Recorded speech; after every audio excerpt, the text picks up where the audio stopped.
The unexpected passenger, the cargo ship Starhawk, floated through the cold darkness of space, its engines humming softly as it moved between the scattered rocks of an old asteroid belt. Captain Ryland sat in the command chair, his sharp eyes scanning the navigation display. He had been a spacefarer for more than 10 years, and nothing much surprised him anymore. But today, something unusual caught his attention.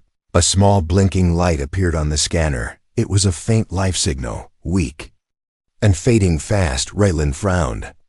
There shouldn't be any living being out here. The mining station nearby had been abandoned years ago. Adjust course, he ordered to his pilot. A tall woman named Kira. The Starhawk turned slowly toward the signal. As they got closer, the shape of a damaged escape pod came into view. Its surface was scorched, as if it had been through a battle. When the pod was brought aboard, the crew gathered around. Inside, lying unconscious, was an alien woman unlike anyone Ryland had ever seen. Her skin had a soft pale glow, and her long silver hair floated gently in the ship's air circulation. Her clothing was torn and stained, signs of a struggle. But what drew everyone's attention were her eyes. When she opened them, they shone with a brilliant silver light. She sat up quickly, her voice trembling. "Please, you have to help me," she said. "I need to get to the nearest habitable world." Ryland crossed his arms. "And why should I?" he asked in a calm but firm tone. "Rescue isn't free on my ship." "I can pay," she said desperately. "I have, or I had, something valuable, but it was taken from me." Ryland studied her for a long moment. He could tell she was telling the truth, but he also knew that desperate passengers sometimes brought more trouble than credits. Still, there was something about her. Maybe it was the way her voice carried both strength and fear. "I don't take payment in credits," he said finally. "I want something else." Her eyes widened. "What do you mean?" she asked, unsure of his intentions. "I need a navigator," Ryland explained. "Your people are known for their star charts, for knowing paths through space that even our computers can't map." Her lips tightened. "You know my culture forbids giving such knowledge to outsiders." "And yet," Ryland replied, "you're stranded in the middle of nowhere. Your life support was minutes from failing. You have a choice. Work for me as navigator until we reach a safe port, or stay here and wait for another ship. Though I doubt one will come before you freeze." The alien woman hesitated. She had been raised to protect her people's secrets, but she could feel the cold bite of fear in her chest. Alone, she had no chance. With this captain, she might at least survive. "I will do it," she said at last. "But I have one condition." Ryland raised an eyebrow. "And what is that?" "You must never ask me why I was here, or what happened to my ship," she replied firmly. He thought for a moment, then gave a small nod. "Fine." Kira led her to the navigation console. The alien's fingers moved gracefully across the controls, entering coordinates with a speed that impressed the crew. The display shifted, showing a new course through the asteroid belt that would cut their travel time in half. "Not bad," Ryland said, watching her work, but as she leaned over the console, her eyes drifted toward the cargo hold door. She noticed strange crates stacked in the shadows, each marked with an unfamiliar alien symbol. Something about them made her uneasy. She knew those markings. They belonged to a syndicate feared across the outer systems. She glanced at Ryland, wondering what kind of man she had just agreed to work for. Later, as the ship continued its journey, she wandered past the cargo hold. The door was locked, but she thought she heard something inside. A faint metallic clink, like chains moving. Her heartbeat quickened.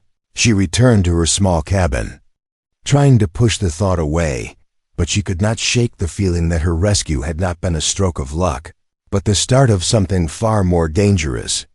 Ryland, from the command chair, glanced toward the closed cargo hold himself.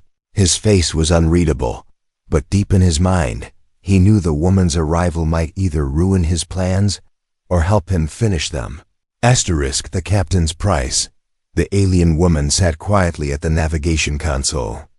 Her silver eyes focused on the glowing star charts. She could feel the captain's gaze on her, heavy and unreadable. The hum of the ship's engines filled the silence. Raylan finally stepped forward, his boots making a slow, deliberate sound. On the metal floor, "You agreed to work for me," he said in a calm voice. "But you should know something." She looked up, wary. "What is it?" "I don't want your money, and I don't want gifts," Raylan replied. "I want something only you can give me." Her breath caught for a moment. "And what is that?" She asked. "Your mind," he said simply. "Your knowledge of the hidden paths between stars, the ones only your people know. Routes that can take us through dangerous territories unseen, untracked, and untouchable." Her hands clenched slightly. "That is forbidden," she said. "Sharing those maps with outsiders is a crime in my world." Raylan gave a faint smile. "And yet you are no longer in your world," he replied. "You are here, on my ship, far from home, with no other way to survive." She stared at him for a long moment, weighing her choices. "Why do you need these routes?" She asked cautiously. "That," Raylan said, "is not your concern. All you need to know is that my cargo must reach a destination where no patrol will follow." The woman's gaze flickered toward the sealed cargo hold. She remembered the strange symbols on the crates. She knew those markings meant danger. "I will help you," she said at last. "But on one condition. You take me to a specific world when your job is done." Raylan tilted his head. "What world?" "A place you won't find on any human map," she replied. "If you agree, I will guide you through the stars." For a moment, the captain said nothing. He studied her face, searching for lies. Finally, he nodded. "Deal." They shook hands, a human gesture she had learned long ago. But the moment their hands touched, both of them understood this was not a deal between friends. It was a bargain between two people who needed each other, but did not trust each other. Hours later, as the Starhawk slipped quietly through a narrow asteroid passage only she could have found, Raylan stood beside her, watching the stars shift on the screen. "You're good," he said, almost impressed. Her reply was cold. "I have to be." But in her mind, she was already planning. She would keep her word, for now, but if Raylan's true purpose threatened her mission, she would turn against him without hesitation. In the dim light of the bridge, neither of them saw the shadow moving on the security monitor. Deep in the cargo hold, something inside one of the crates shifted. A low, metallic growl echoed through the silent bay, unheard by all. Shadows in the cargo hold, the Starhawk drifted in the endless black, its engines running low to avoid detection.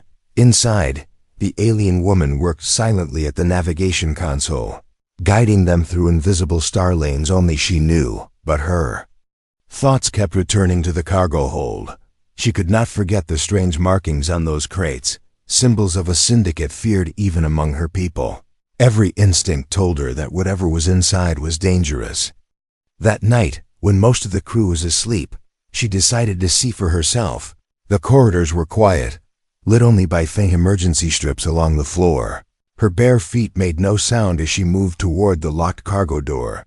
She placed her hand against the cold metal, listening. At first, there was only silence, then a faint, rhythmic sound, like metal brushing against metal. It came again, followed by something that sounded almost like breathing. Her heart began to race. She pulled away quickly, not wanting to be caught. But as she turned, a flicker of movement caught her eye. A shadow slipped across the far wall. Though there was no one there, she hurried back to her cabin, telling herself it was nothing, just her mind playing tricks in the dim light. But sleep would not come. Every time she closed her eyes, she saw those crates in the dark.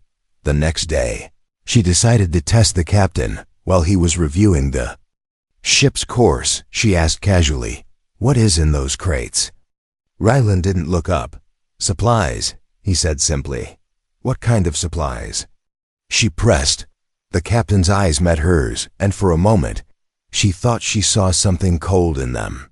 "The kind that you don't ask about if you want to." "Stay alive," he replied. She fell silent, but inside, her curiosity burned even hotter. Later, while monitoring the sensors, she noticed a faint, unusual heat reading from the cargo bay.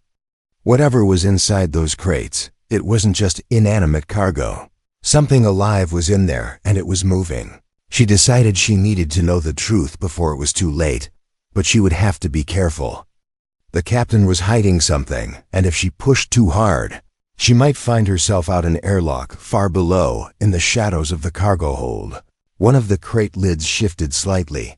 A claw, long, sharp, and metallic, slid out for just a moment before retreating back inside. No one saw it. No one heard the faint hiss that followed, but soon the Starhawk would. The chase begins. The Starhawk glided through a narrow asteroid passage. Guided by the alien woman's precise instructions, the crew moved quietly. The only sound the soft hum of the ship's systems. Everything felt calm until the alarm blared. A red light flashed on the console. Incoming transmission. Kira called from her seat. Unknown vessel approaching fast. Raylan's eyes narrowed. Put it through. The screen lit up with the face of an alien officer. His skin marked with the black and gold tattoos of the Outer Syndicate. His voice was cold.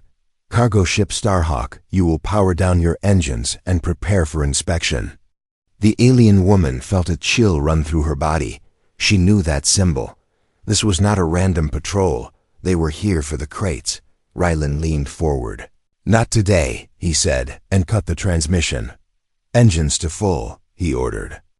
Get us out of here. The Starhawk roared to life. Weaving between the massive floating rocks, behind them, the Syndicate ship accelerated.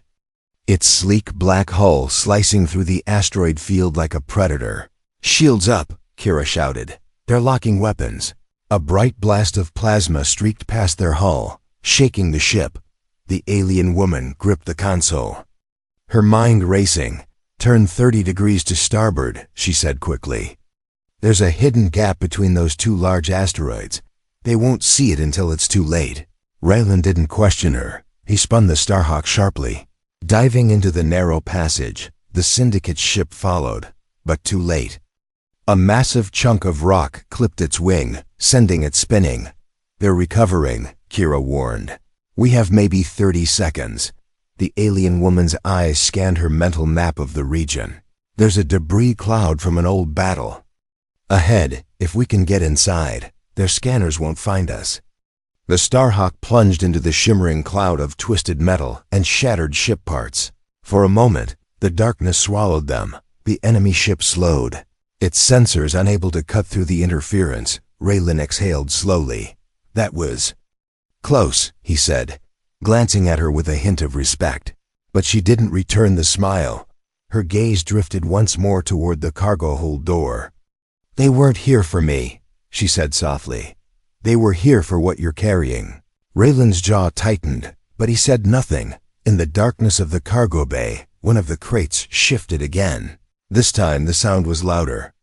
A low, unnatural growl filled the space, and a single glowing eye opened inside, watching, waiting. Secrets revealed. The Starhawk floated in the shadow of a dead moon.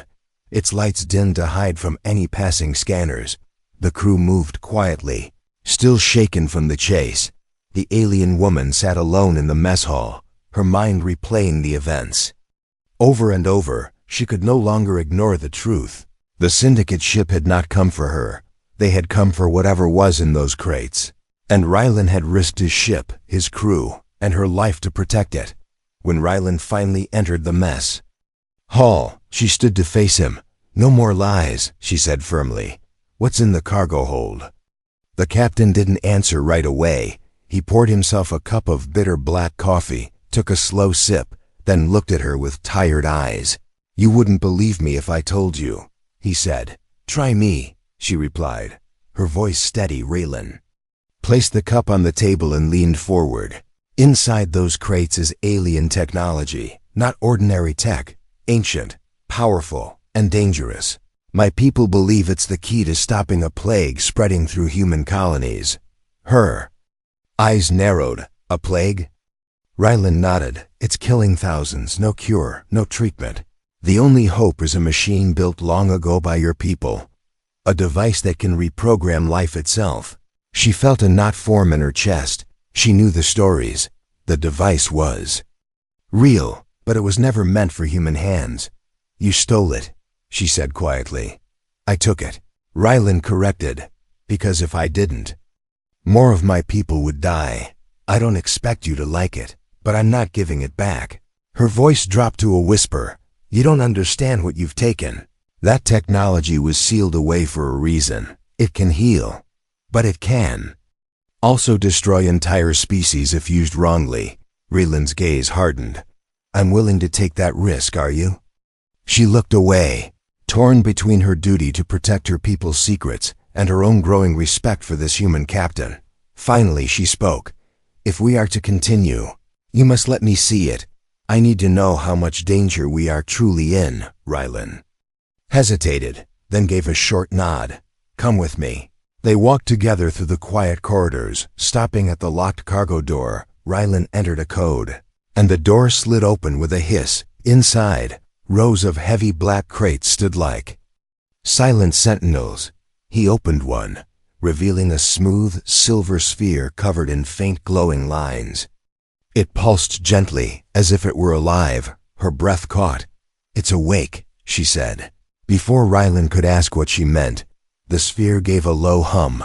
The lines across its surface began to shift, forming symbols neither of them recognized, and deep in the shadows of the bay, something else moved, not a machine, but a living shape, watching them both. Dangerous alliance. The low hum from the silver sphere grew louder, filling the cargo bay with a strange vibration. The alien woman stepped back, her eyes fixed on the shifting symbols across its surface. It's not just a machine, she whispered. It's calling to something. Before Rylan could reply, a sharp metallic noise echoed from the far corner of the bay. One of the large crates rattled violently, then burst open with a shower of splinters. From inside crawled a creature unlike anything Rylan had ever seen. Its body was a mix of flesh and steel, long clawed limbs scraping against the floor, its single glowing eye locked on them. The alien woman's voice was urgent. It's a guardian, built to protect the device from thieves. The creature hissed, a sound like grinding metal, and lunged toward Rylan. He rolled aside, pulling a blaster from his belt. A bright shot of plasma hit the beast's shoulder, but it barely slowed down. It won't stop, she shouted. You can't kill it with ordinary weapons. Then how do we stop it? Rylan demanded, dodging another swipe of its claws. She ran to the open crate, pulling out a small black control shard. It's linked to the Guardian's mind, but it only responds to my species. Then use it. Rylan barked, firing another round to keep the creature distracted. She pressed the shard to her temple, her silver eyes glowing brighter. The Guardian froze mid-step, its claws still raised. It let out a deep mechanical growl but slowly lowered its arms. Rylan approached carefully, keeping his weapon ready. You've done this before, he said. She shook her head. No, but I've studied our old defense units. This one was nearly too advanced. If I had been a moment slower, it would have torn you apart. Rylan gave her a short nod. Looks like I owe you. Looks like we're even, she replied. But before either could relax, the ship's alarm blared again. Kira's voice came through the intercom. Captain, Syndicate ships on approach, multiple signatures. They found us. Rylan looked at her. You want to live? She met his gaze without hesitation. Then we fight together. The final bargain.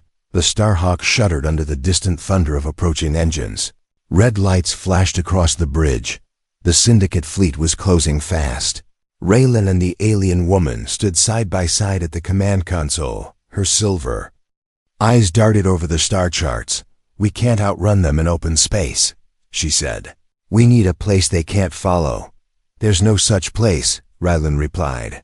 There is, she said, tapping a glowing point on the map. A gravity well between two dying suns.